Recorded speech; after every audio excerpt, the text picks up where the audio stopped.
Sainte Marie, Maman bon Dieu, pour nous, Saint-Michel, tout bon ange bon Dieu, pour nous. Saint-Jean-Baptiste et Saint-José. Bonjour mon bon frère, c'est Mauricien, Mauricienne d'ici et d'ailleurs. Merci d'être venu rejoindre nous dans ce programme Un Saint chaque jour. Dans ce programme-là, nous avons l'occasion de faire un peu connaissance avec ban saint, ban sainte, que l'Église invite nous pour célébrer chaque jour et aussi nous pour demander prier pour nos familles.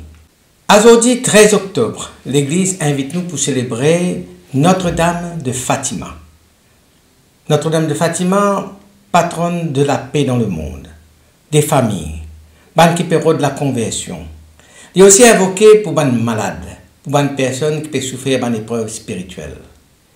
Et nous profitons de l'occasion pour saluer ban Fatima, ban Marie, ban Maria, ban Mariam, ban Myriam. Le 13 octobre 1917, dans Portugal, à Fatima, il y a un événement extraordinaire qui marque à jamais l'histoire spirituelle du XXe siècle. Devant la foule estimée à près de 70 000 personnes, croyants fervents, qui tient un peu comme dire dans ban doute, pas trop croire mais aussi curieux, des journalistes et non aussi scientifiques, le ciel, les comment dire fin désiré pour les laisser place un affaire, un phénomène inexplicable. Et c'est ça qui nous appelle le célèbre miracle du soleil. Soit la plus battante, gros la pluie, alors qui tout visage tourné vers le ciel donne l'attente un signe qui promet à trois jeunes bergers, le soleil commence à danser. Il tourne lui-même, comment dire, la roue de feu, et il projette un éclat de lumière multicolore sur la terre et l'eau sur un visage en choc, quand une grande surprise. Après, d'un mouvement, comment dire, qui fait la tête tourner, il, comment dire, abaisse dangereusement vers la foule, et il provoque un cri, il provoque des prières, il provoque des larmes. Et tout aussi soudainement, il répond sur place dans le ciel, comme si rien pas fini de passer. Et ce n'est pas tout. Du monde, je donne gros la pluie, je te laisse tremper, mais tout de suite après, votre vêtement trempé là, fin retrouve sec en un instant. La terre qui t'y remplit de la boue, fin purifiée.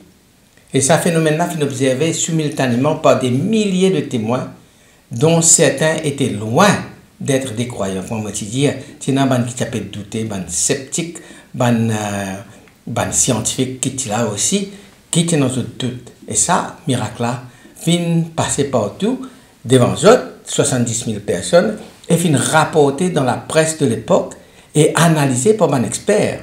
Mais aucun appareil scientifique n'a pas fini capable d'expliquer pleinement ce qui finit de passer. Ce jour-là, à travers l'humble visage de la Vierge qui apparaît à trois enfants illettrés, les ciels, dans un sens, finissent envie de causer, envie de donner un message au monde moderne, secoué par la guerre, par le doute et par la perte du sacré. Ça signe lumineux, ça signe de lumière à la fois bouleversant et mystérieux.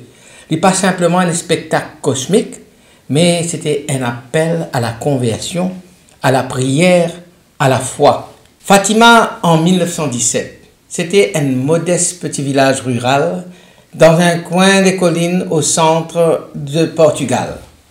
Un village pauvre, isolé, et qui a pu vivre au rythme des saisons et de prières. Un petit village qui t'y paraît loin des savants bouleversements du monde moderne. Et pourtant, c'est là, dans sa déco humble et silencieuse, que le ciel finit choisir pour lui manifester. Alors nous sommes en pleine Première Guerre mondiale.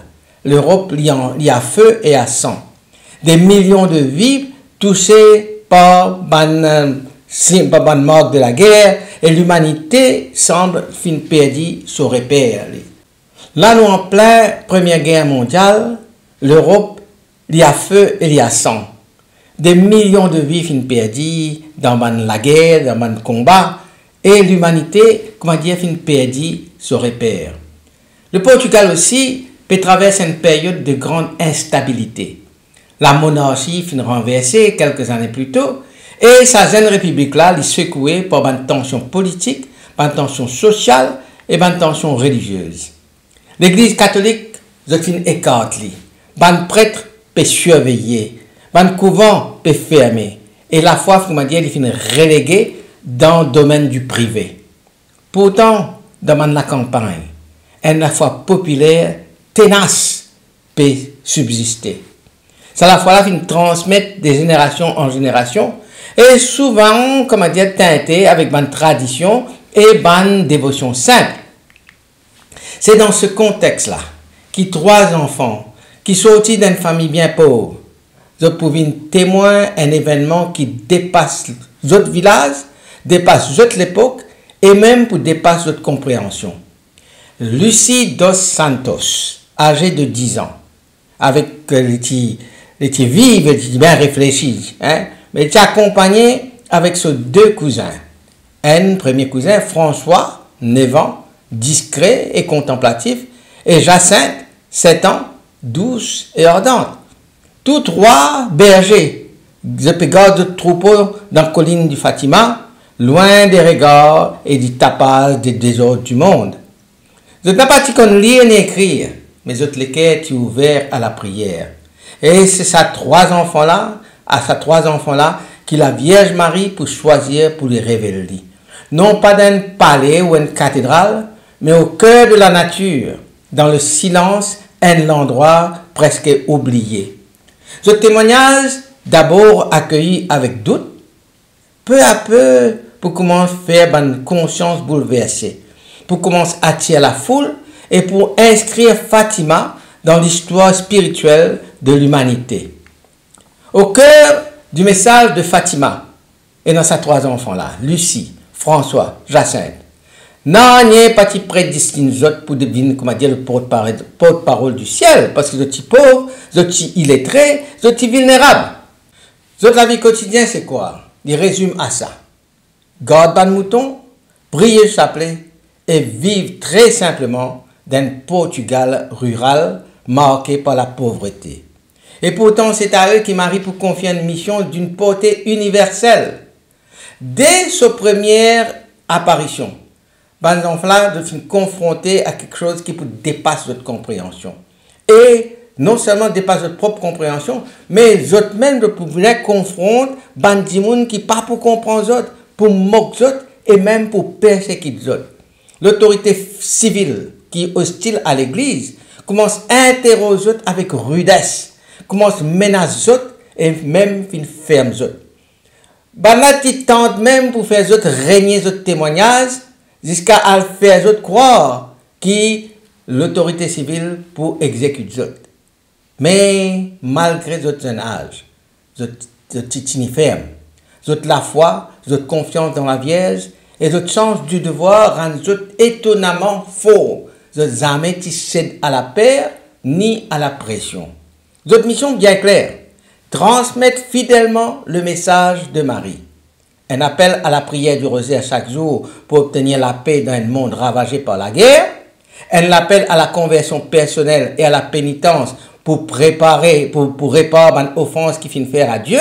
Et un appel prophétique pour faire que la Russie les consacrer au cœur immaculé de Marie pour éviter des plus grands malheurs.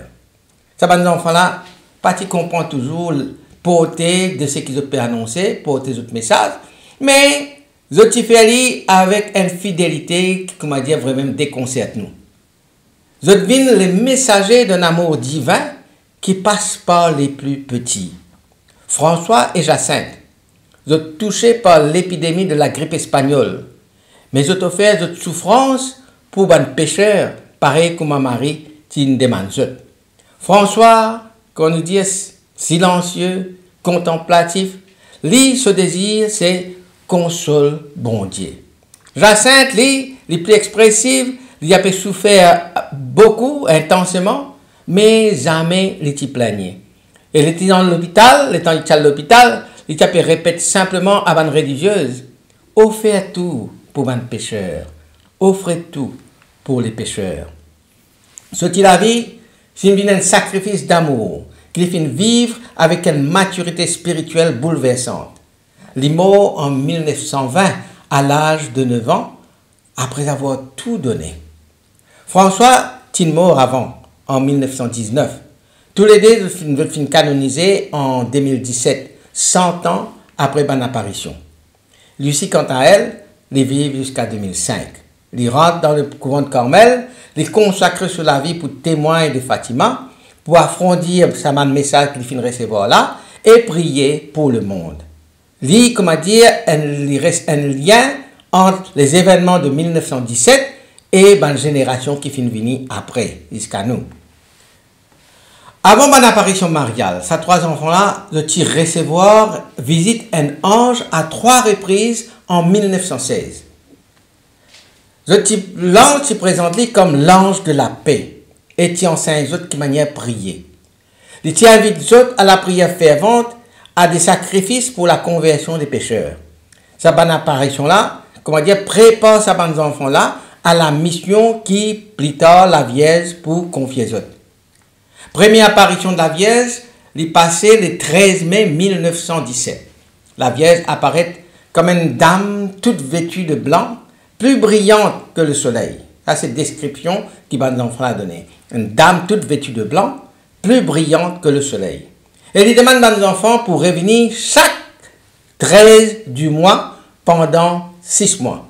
Chaque 13 du mois pendant 6 mois. Et il dit aux autres, je pour bien beaucoup souffert, mais qui grâce la grâce bon Dieu pour soutenir les autres. Il a insisté sur la prière du rosaire pour obtenir la paix. Donc, message clé de sa première apparition-là, c'est commencer à prier le chapelet chaque jour pour la paix dans le monde et qui amène la fin de la guerre. Deuxième apparition, c'est le 13 juin 1917.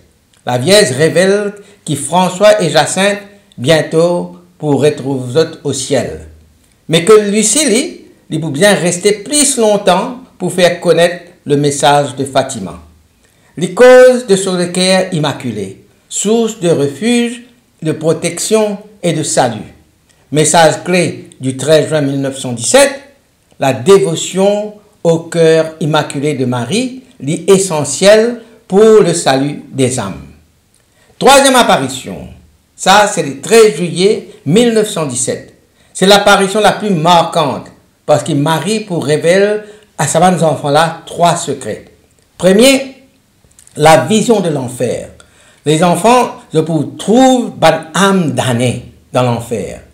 Deuxième, l'annonce de la guerre plus pire, c'est-à-dire la Seconde Guerre mondiale, si le monde n'a pas converti.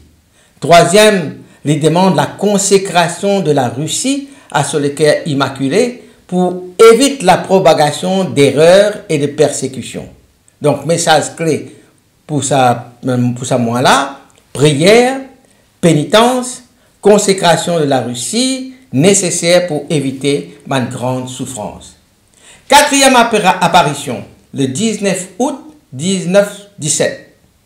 Date habituelle, les enfants allaient les 13. Quatrième apparition, cette fois-ci c'est le 19 août 1917. Là, je suis capable de remarquer déjà qu'il date là inhabituelle parce qu'il avait venu tous les 13 de chaque mois. Là, c'est le 19 août. Qui fait? Parce que les enfants là, l'autorité civile finit en prison d'autres, finit mettre d'autres dans la prison. Alors, Marie apparaît quelques jours plus tard à Valinos. Il réitère ce message, sur l'appel à la prière. Elle y annonce qu'il Jésus est offensé par le péché du monde. Message clé, offert un sacrifice pour les pécheurs, car beaucoup perdent dans l'enfer. Beaucoup. Parce que personne ne peut prier pour eux. Cinquième apparition, le 13 septembre 1917. La foule commence maintenant à rassembler en grand nombre, parce que maintenant, ce n'est plus, comment dire, raconte d'histoire. Là, maintenant, tout le monde commence à croire et les autres commencent à envie de trouver eux-mêmes. Et la foule commence à rassembler en grand nombre. Marie annonce qu'il y a un miracle qui peut être en octobre pour tout le monde qui croit. Et il a insisté encore sur le rosaire et la pénitence. Message clé, Continuez à prier le rosaire pour la paix et la conversion des pécheurs. 6e apparition, le 13 octobre 1917. Là, c'est le jour du miracle du soleil. Devant près de 70 000 dimoun, Marie les présente comme Notre-Dame du Rosaire. Elle lui demande la construction de la chapelle en son honneur. Il apparaît brièvement avec Saint-Joseph et l'enfant Jésus et je bénis la foule, je bénis le monde. Message clé, la prière du rosaire, la conversion et que la foi, c'est la clé pour éviter le malheur du monde. Ça 3 secrets de Fatima révélés progressivement. Le premier, la vision de l'enfer. Deuxième, la prophétie de la Seconde Guerre mondiale et la Russie. Troisième, révélé en 2000, il évoque une persécution de l'Église et le martyre d'un évêque vêtu de blanc, interprété comme une vision symbolique de la souffrance et des souffrances du pape et de l'Église. Plus d'un siècle après les apparitions de Fatima, message Notre-Dame n'a pas fini perdu sur la force ni sur pertinence. Au contraire, il semble que sa message encore peut résonner avec une intensité nouvelle dans le monde contemporain, le monde d'aujourd'hui, marqué par une crise, un conflit et la quête de signification. En 1917, alors qu'il y a un canon peut tirer partout, peut faire tapage dans un champ de bataille en Europe, Marie n'a pas fini d'adresser à un puissant, mais à 3 enfants pauvres, pour confier aux autres un homme invisible mais redoutable, le rosaire. Aujourd'hui encore, alors qu'il y a un conflit armé, une violence sociale et une tension internationale peut multiplier, cela l'appelle encore pertinente. Priez le s'appeler chaque jour pour la paix dans le monde. Ce n'est pas une naïveté spirituelle ça, mais une stratégie céleste. La paix véritable commence dans les cœurs et la prière transforme les cœurs. Dans le monde où l'indifférence religieuse peut gagner le terrain, où la foi est souvent reléguée au domaine du privé et considérée comme dépassée. Fatima, rappelle-nous que bon Dieu n'est pas absent, mais qu'il a pu attendre nos retours. Marie n'est pas venue condamner, mais elle vient appeler nous à la conversion, à la pénitence, à la réconciliation avec Dieu et avec les autres.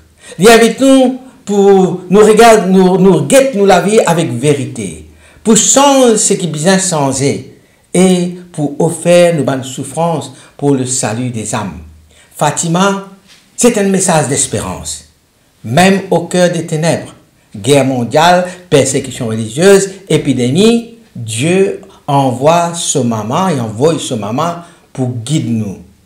Il n'est pas venu là avec un grand discours abstrait, mais il vient là avec une présence maternelle, douce et exigeante. Il montre nous que le ciel n'est pas fermé, que la lumière est encore capable de jaillir, même dans la nuit la plus profonde. Fatima peut dire nous, pas perdre du courage, bon Dieu avec vous autres, et moi, je peux mort à l'autre côté. Fatima n'est pas un événement du passé, c'est une parole vivante pour aujourd'hui. Il appelle nous pour nous venir un artisan de paix, un témoin de la foi, une âme offerte pour le monde. Et si 3 petits bergers sont capables de sens d'histoire par votre fidélité, mais pourquoi pas nous aujourd'hui? Alors, à nous prier. Ô Notre-Dame de Fatima, Mère du Rosaire et Reine de la paix, toi qui fais apparaître à 3 enfants pour rappeler au monde la puissance de la prière, apprends-nous pour vivre chaque jour dans la confiance, dans le pardon, dans la conversion. Protège nos familles, console les malades, fortifie les découragés.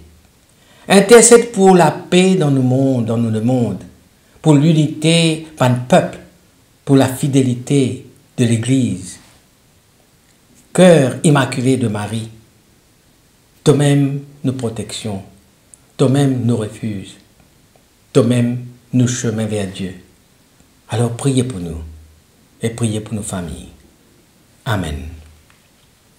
Qui bon Dieu bénisse autres et tout le ban proche. Qui sur l'esprit habite toujours dans eux. Qui les protège autres toujours et partout. Au nom du Père et du Fils et du Saint-Esprit. Amen et à demain. Saint-André et Saint-Matthieu, Saint-Jean, Saint-Marc et Saint-Luc. Priez pour nous, priez pour nous, priez pour nous.